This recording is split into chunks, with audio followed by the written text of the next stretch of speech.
দিছে মল লইছে এটা খায়ালো আয় না তো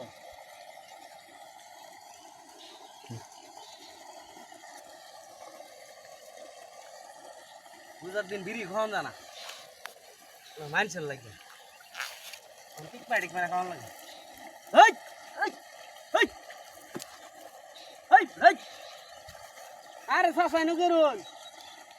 রোজার দিন বিড়ি খাওয়ান জানা কি গেলে অনেক টিক পারে বিড়ি খাইতেছি তুই এ না আর হস্তা আছিস আমার এই হসার পানি যে শৈল আমার এটা নিয়ে তো রোজার দিন মনোরণ বিড়ি খাওয়ানোর থেকে যে হসার পানিটা খাইলেন না এটা এখন যা বিড়ি টিড়ি খাইতাম না যা তাহলে রোজার নুডুন টান্না তুলি রোজার কথা কইছেন টান্না তুললাম